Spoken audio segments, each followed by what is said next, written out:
Esse vídeo me emocionou, esse vídeo me chocou, esse vídeo me mostrou o que é realmente o bolsonarismo no Brasil. Esse vídeo vai chocar você também. Obrigado, Evelyn Agostinelli, por nos dar uma definição tão clara da vergonha do bolsonarismo.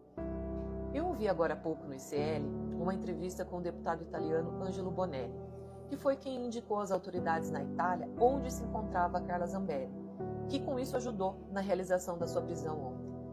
Ele disse uma frase que me impactou porque ela realmente resume o que eu sempre pensei sobre o bolsonarismo. Ele disse que ele está sendo ameaçado de morte nas redes sociais. E quando perguntaram para ele como ele está encarando essa situação, ele respondeu da seguinte forma: agora estou compreendendo o clima que está no Brasil. O clima que é violento, que precisa separar a pressão política da pressão criminosa. O bolsonarismo, na minha visão, é uma facção, uma união de pessoas imorais que tomaram parte da política no Brasil.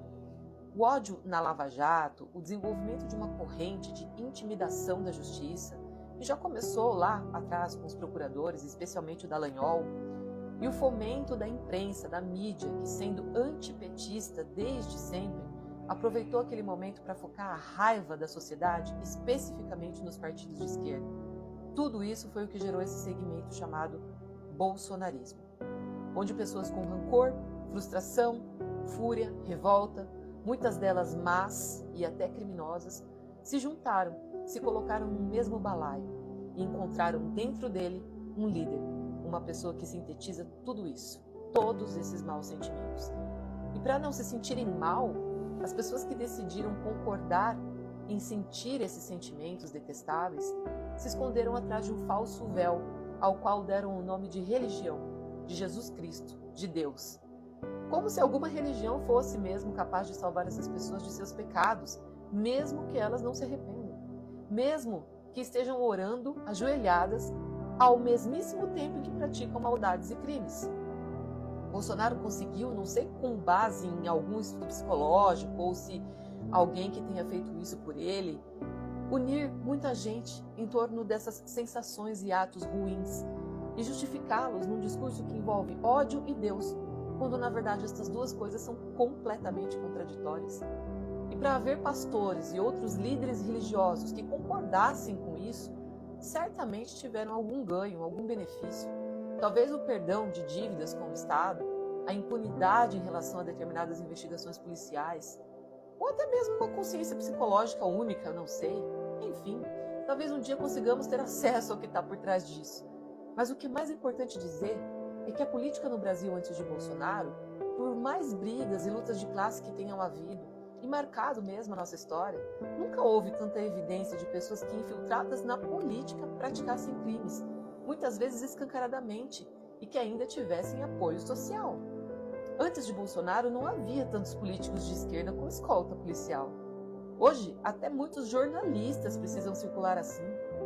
Algumas pessoas comuns, como Felipe Neto, gente que simplesmente usa os meios legais para demonstrar os erros e os crimes dessa gente. Ameaças de morte, ameaças de lesão, xingamentos nas redes sociais que alimentam o ódio das pessoas, mentiras que destroem reputações, fúria contra juízes, ministros do STF, nada disso é política. E tudo isso acontece partindo de gente que, quando sabemos de seus crimes, são defendidas e protegidas por parte da sociedade.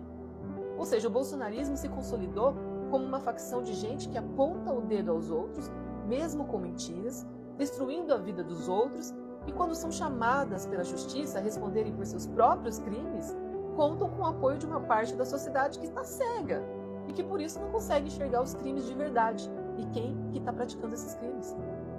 É como se eles achassem que eles têm uma espécie de imunidade ao direito penal, às leis criminais e até aos princípios da própria Constituição. Eles podem ir às redes e insultar a primeira-dama, julgando o comportamento dela no velório, atacá-la como se ela fosse uma criminosa por isso, mas eles não podem responder por um crime real, uma tentativa de golpe, por exemplo. É lamentável que no Brasil tenhamos o bolsonarismo.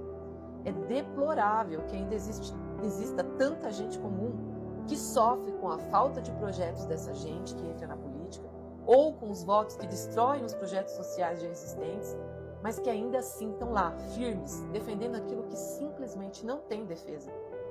Mas eu sinceramente espero que um dia isso acabe, que a lei se imponha, que as pessoas retornem às suas consciências normais, nem que para isso tenham que pagar por eventuais crimes que cometam, como é o caso da Carla Zambelli.